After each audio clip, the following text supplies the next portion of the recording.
Querido hermano Israel, bienvenido. Todos le Bu- escuchamos y Buenas le tardes. vemos. Muy bien, muy bien.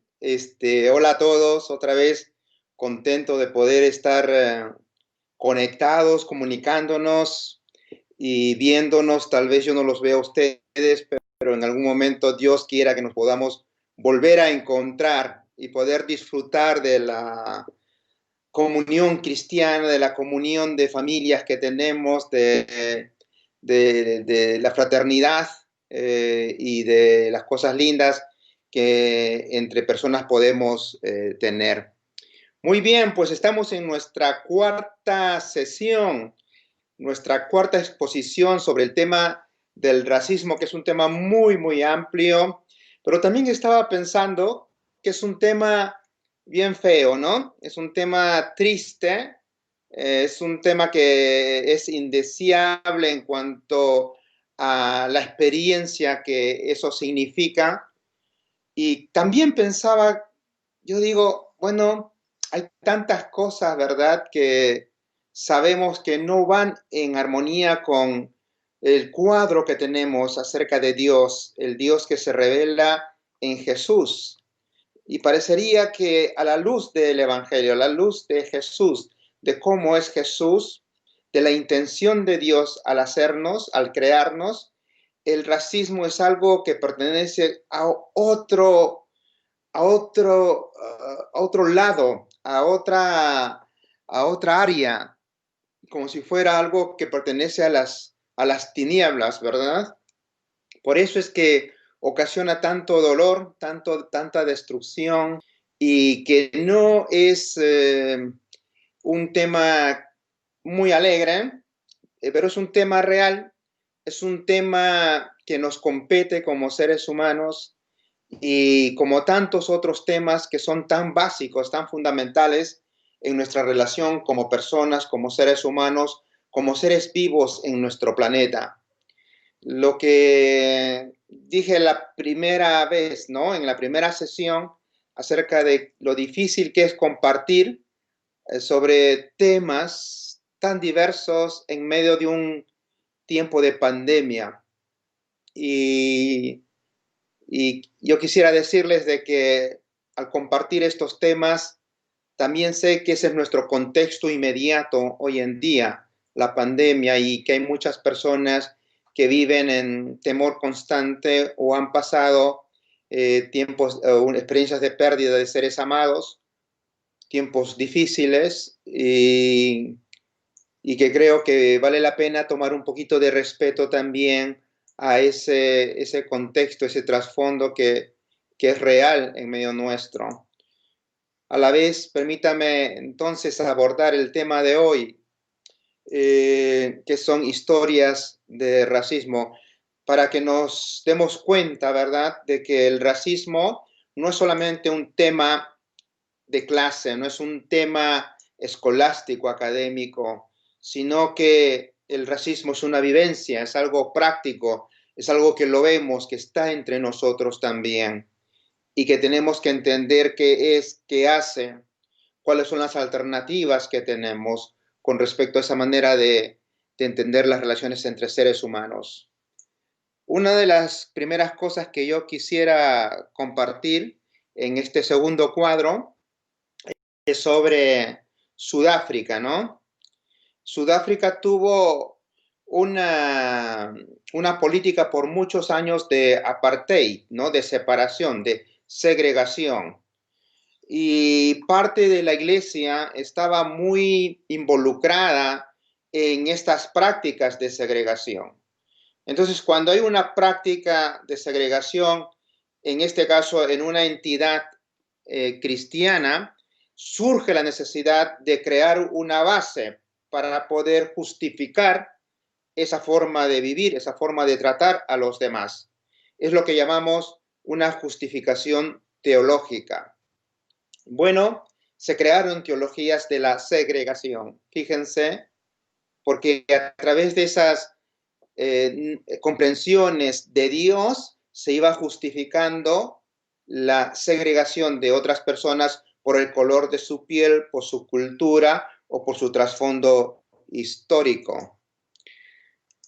En este tercer cuadro les voy a leer lo que encontré acerca de, por ejemplo, en Estados Unidos en el siglo XIX, lo que sucedió entre creyentes o en las escuelas de Biblia, de teología, lo que allí se enseñaba.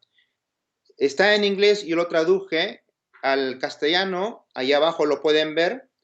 Dice la fuente, de hecho, la mayoría de creyentes encuentran hoy en día incomprensible que los mejores teólogos de Estados Unidos en el siglo XIX defendieron la creencia de que Dios instituyó la esclavitud y lo aprobó. Quiere decir que hoy en día, cuando vemos a la esclavitud, decimos, ¿no? Qué horrible la esclavitud. Y cuando uno desde el punto de vista cristiano, por ejemplo, comienza a indagar cuál fue la actitud de la iglesia con respecto a la esclavitud del siglo XIX, va encontrando que muchos de los líderes de la iglesia cristiana, evangélica y de otras órdenes apoyaron la esclavitud. No solamente la apoyaron, sino pusieron a Dios en medio, usando a Dios, usando las escrituras, para justificar la esclavitud, diciéndonos de que era algo instituido por Dios, o sea, que era la voluntad de Dios que un ser humano pudiera ser dueño de 100 seres humanos más. La historia de la esclavitud las conocemos. Hoy en día hay muchas películas con respecto a eso. Harriet, por ejemplo, es una película nueva. Hay historias, por ejemplo, de esclavos también, de cómo se vendieron, cómo se separaron familias. También está la historia, por ejemplo, del barco La Amistad, donde se ve cómo los tratantes ingleses, británicos, iban a ciertos lugares de África y entraban África adentro para buscar personas de allí, encadenarlas, llevarlas a los barcos que se llamaban barcos negreros, porque usaban esa muy fea de paso, y esclavos iban en los barcos, algunos morían en el trayecto hasta llegar, por ejemplo, al Caribe o a Estados Unidos. Se dice que la historia, por ejemplo, la historia del himno Sublime Gracia, Amazing Grace. Ustedes saben que John Newton fue uno de esos tratantes de esclavos, mercaderes de esclavos. Un día él conoce el Evangelio, su vida es transformada y deja de hacer lo que hacía. Pero él escribió esa canción, dicen, con esa letra, ¿no? De la sublime gracia de Dios que a mí, a un pecador tan salvó. Pero la melodía de sublime gracia corresponde a un autor anónimo. Y hay la idea de que la tonada de sublime gracia pudiera muy bien haber sido la tonada de alguno de los esclavos africanos que John Newton escuchó cuando los transportaba.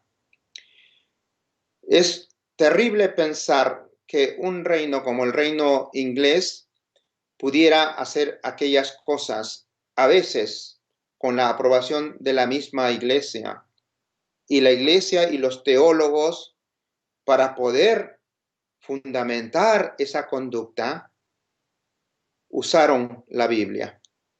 No estoy inventando. Miren lo que pasó en 1974. En Sudáfrica, la iglesia reformada llegó a esta conclusión que yo se la voy a traducir, ¿ya?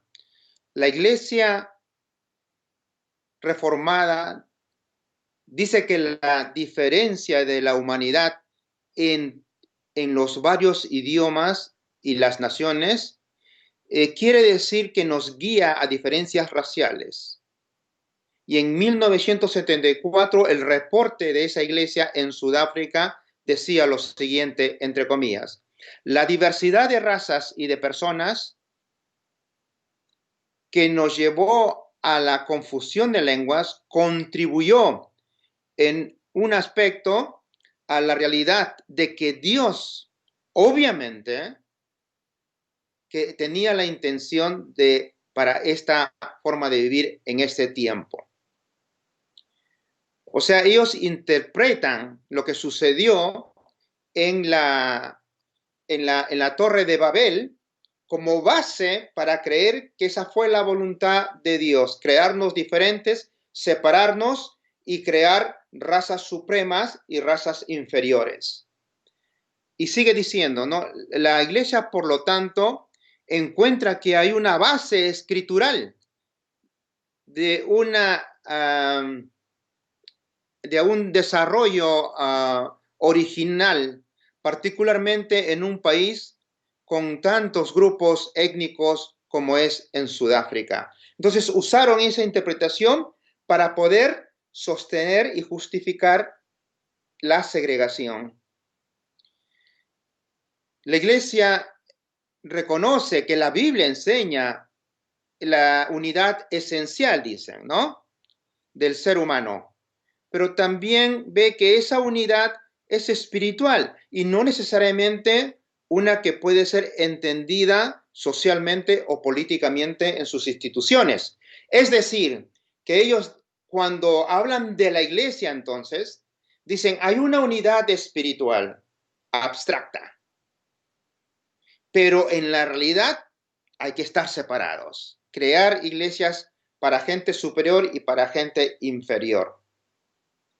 Y de esa manera usaron las escrituras, fíjense, para llegar a una conclusión que está en completa oposición con el carácter de Dios, que no hace acepción de personas.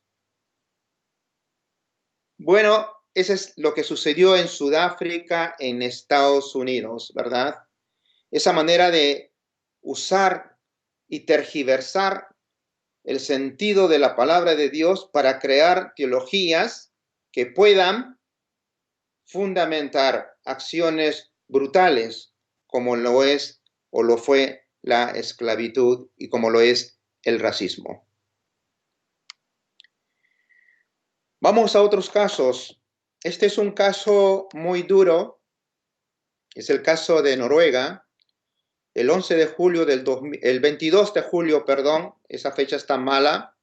Fue el 22 de julio del 2011 que un hombre noruego asesinó a 77 personas. Ahí les he puesto en la imagen un enlace de la BBC en castellano para que puedan ver lo que sucedió. Yo se los voy a decir, pero ahora no podemos entrar a esa página. La idea de Anders Breivik, aquí en Noruega, cuando asesinó a 77 personas, en la gran mayoría jóvenes, fue de que había una raza suprema que es la suya, es decir, la raza blanca, entendida europea, ¿verdad? ¿Qué pasó en la cabeza de Anders Breivik? Bueno, él comenzó a ver que los nuevos inmigrantes extranjeros como yo somos una amenaza para su sociedad.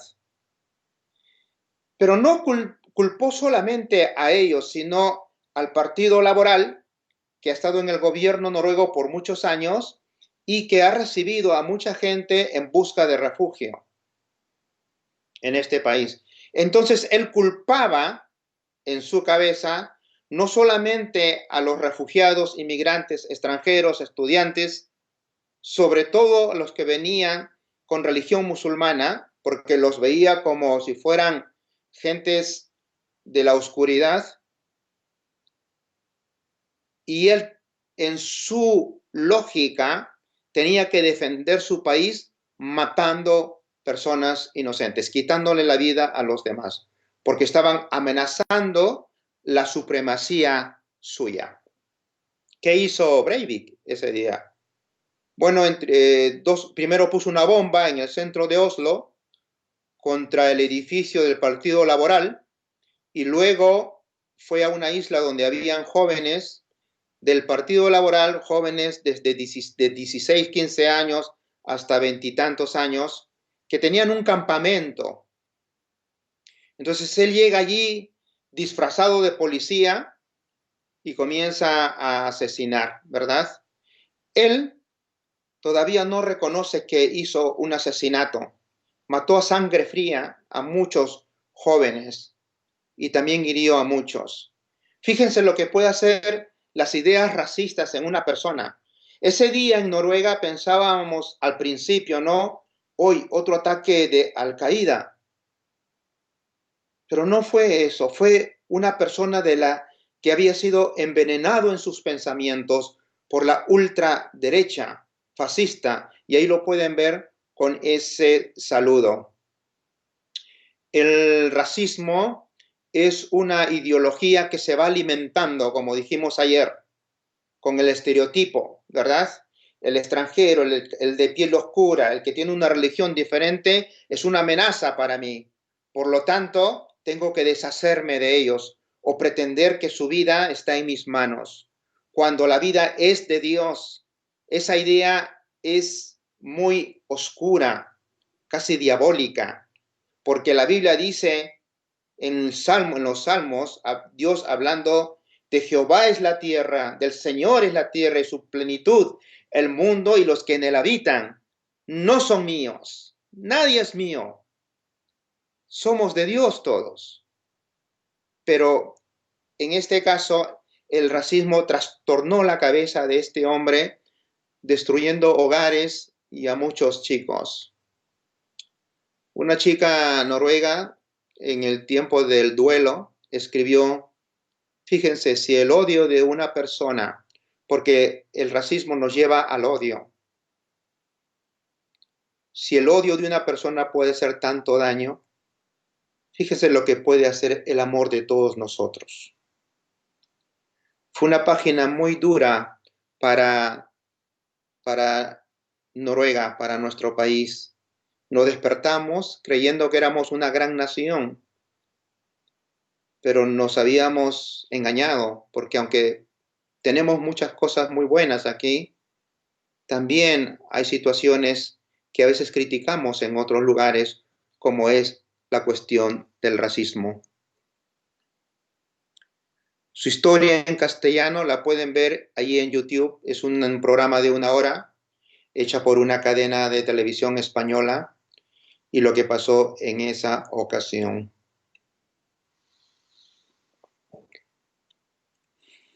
Vamos a seguir. Por ejemplo, también podemos pensar lo que sucedió en África, otro lugar, otra historia de racismo. En Ruanda, el año 1994, comenzó a haber lo que se conoce como una guerra étnica. ¿Por qué? Porque el racismo tiene que ver con el color de la piel, pero también el racismo tiene que ver con la diferencia cultural. Porque una persona es un tanto diferente, porque come alimentos que son diferentes al mío, perdón, entonces tiene que ser detestable. Tenemos que segregarnos, ¿verdad?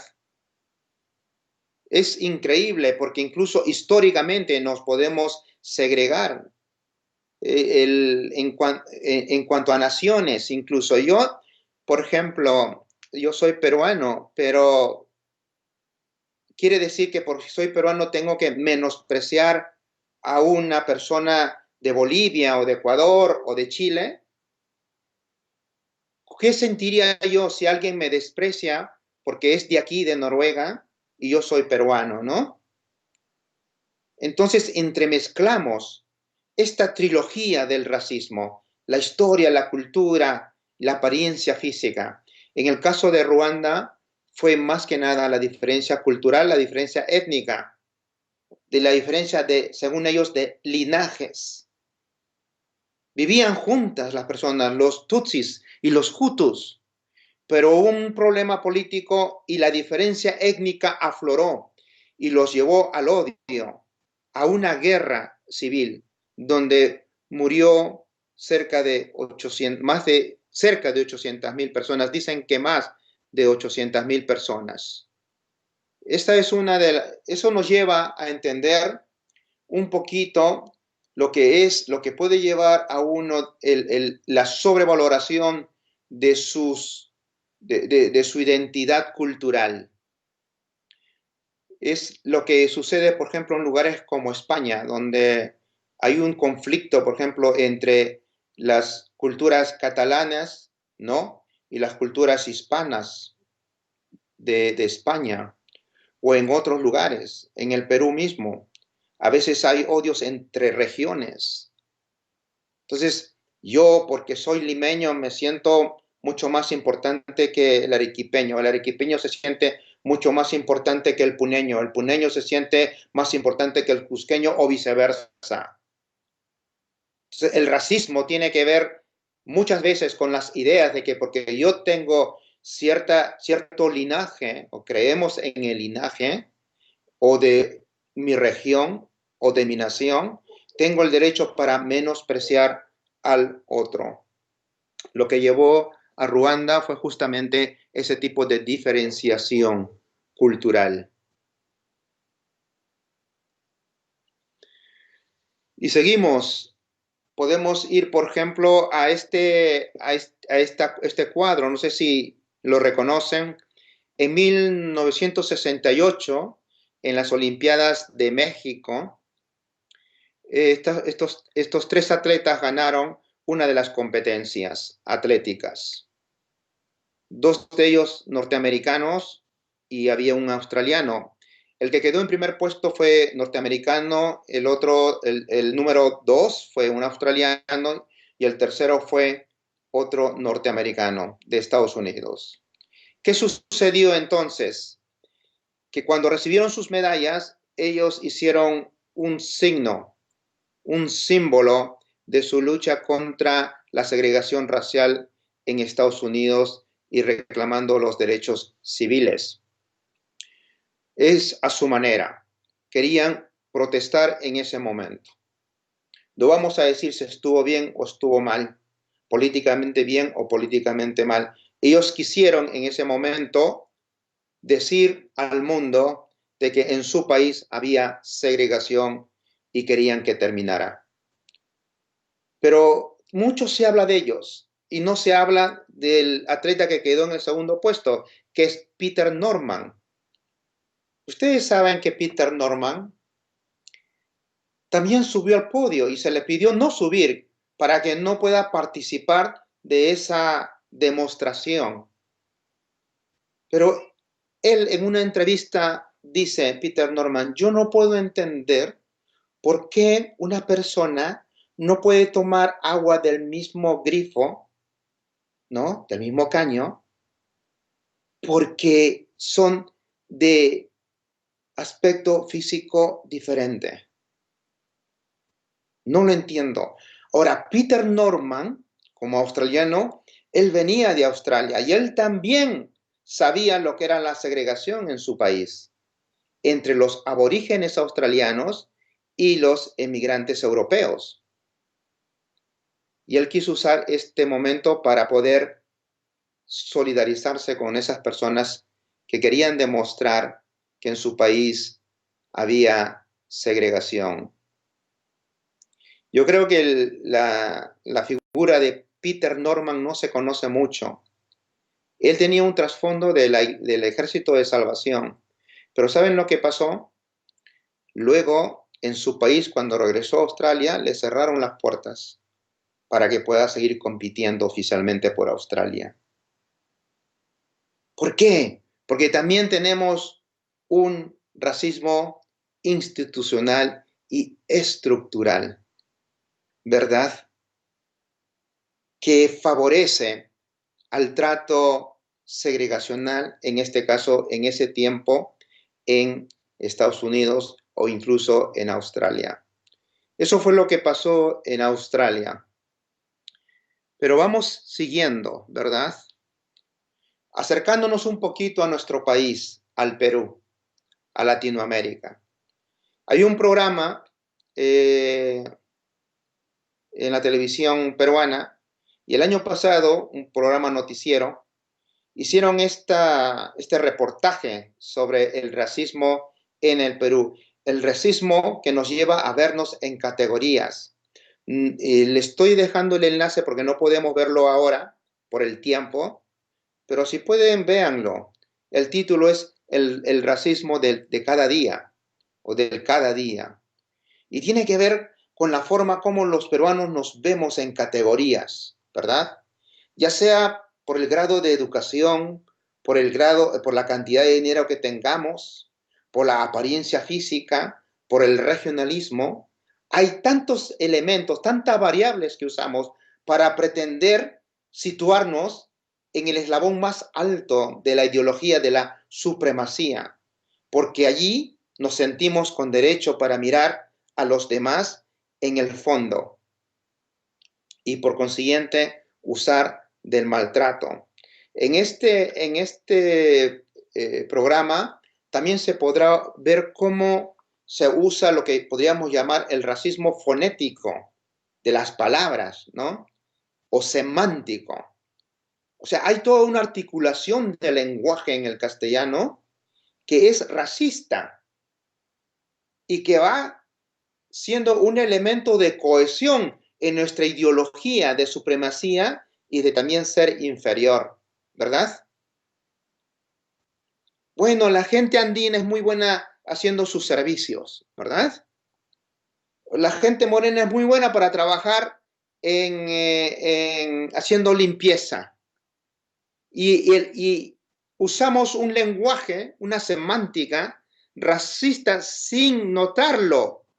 Es como alguien ha llamado un racismo irreflexivo, que tal vez no nos damos cuenta, pero está en nuestra manera de expresarnos mutuamente. Dentro de la iglesia, ¿cómo se da? Bueno, hay varias formas, pero una forma que se me ocurre ahora mismo, ¿verdad?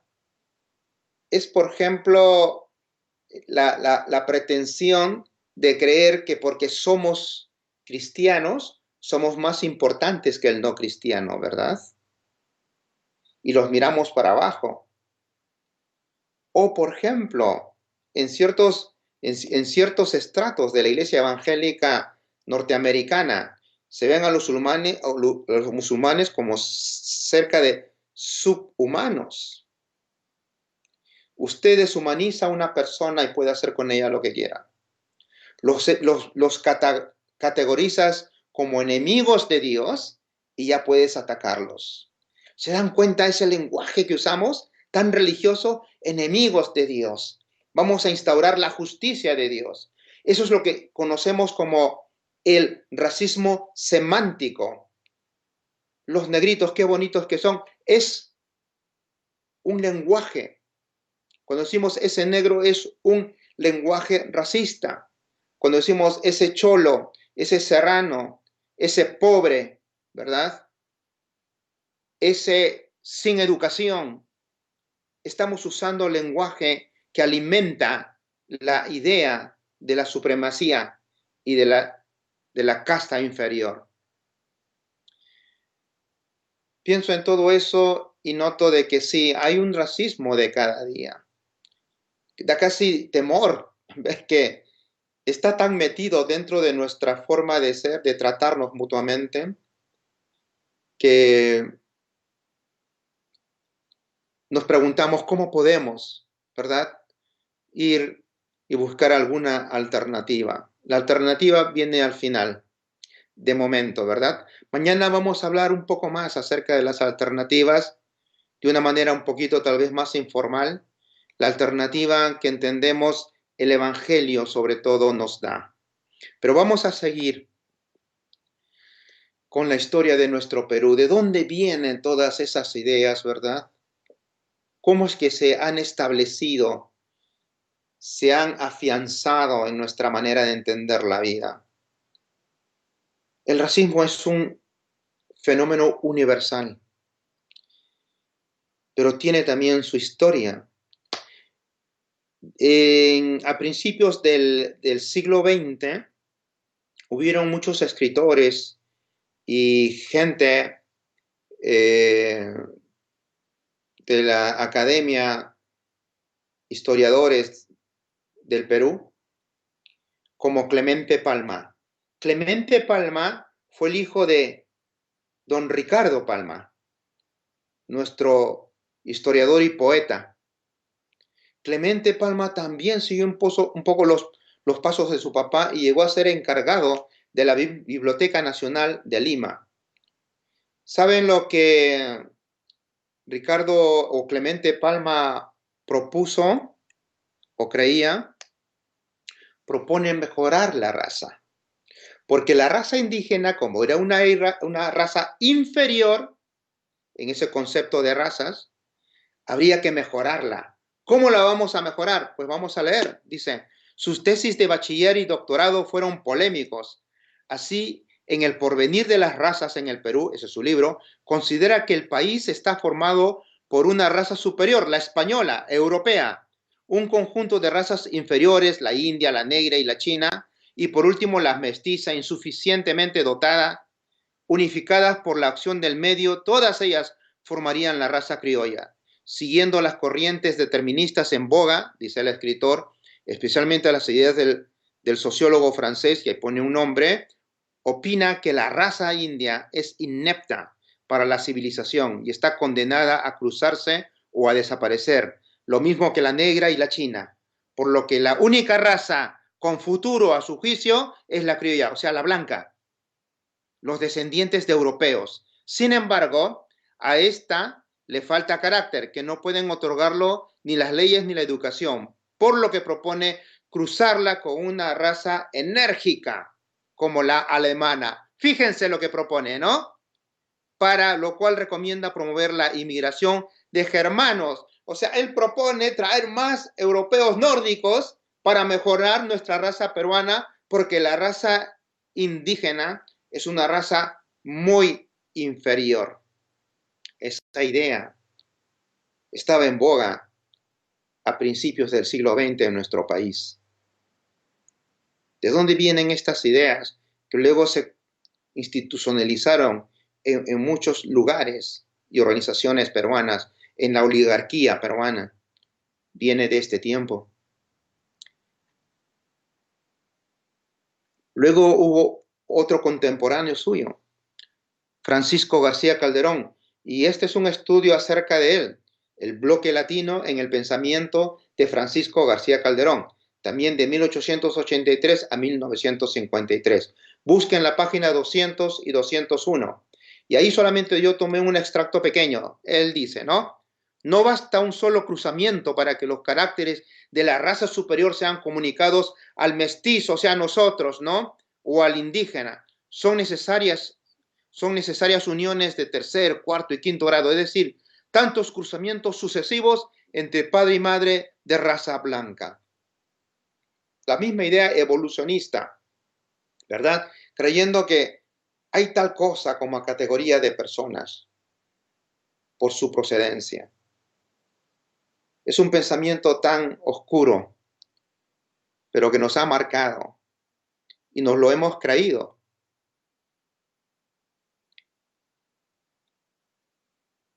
Yo quiero ir terminando ya con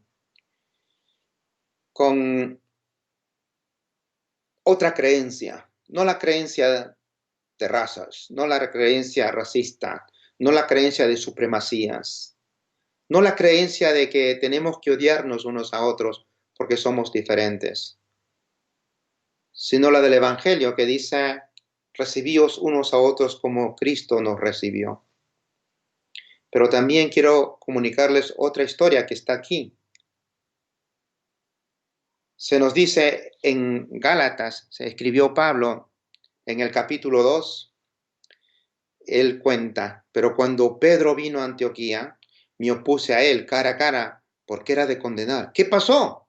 Porque antes de venir, algunos de partes de Jacobo, o sea, algunos judíos, él comía con los gentiles, con los griegos, porque las costumbres eran diferentes.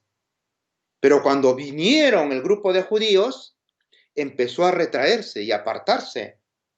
apartarse de los hermanos griegos, porque tenía temor a ser criticado por los judíos creyentes. ¿Cómo tú, un judío creyente, puedes comer junto con los judíos, con los creyentes de trasfondo pagano? El resto de los judíos, de los hermanos, ¿verdad? Se le unió en su hipocresía. O sea, las palabras de Pablo son duras, ¿no? De tal manera que aún Bernabé fue arrastrado por la hipocresía de ellos. Pero cuando vi que no andaban con rectitud, ¿en cuanto a qué? A la verdad del Evangelio. Dije a Pedro, delante de todos, si tú siendo judío vives como los gentiles y no como los judíos, ¿por qué obligas a los gentiles a vivir como judíos? La historia es compleja y es sencilla. Habían dos trasfondos en la iglesia, dos nacionalidades, dos costumbres, dos culturas predominantes en ese tiempo, la judía y la griega. Y de los dos grupos abrazaban el evangelio y se formaba la iglesia. Y en ciertos lugares había más griegos y en ciertos lugares más judíos. Y cuando estaban ahí los hermanos griegos y vino Pedro y otros más, estaban en armonía porque eran pocos, ¿verdad? Y no lo veían, los hermanos judíos no lo veían a Pedro. Pero luego, cuando vinieron los demás, se apartó. ¿Qué es el racismo? Es la idea de que una cultura, incluso una religión, es mayor que la otra. Que su trasfondo judío lo hacía mucho más importante que el trasfondo gentil de los otros hermanos. Por eso Pedro o Pablo va a llegar a decir, en Cristo no hay judío ni griego, mujer ni hombre. Cristo es el todo en todos. Yo pienso lo hermoso del Evangelio es que nos da libertad de esas cadenas en la mente, para que luego en la vida podamos ser libres también.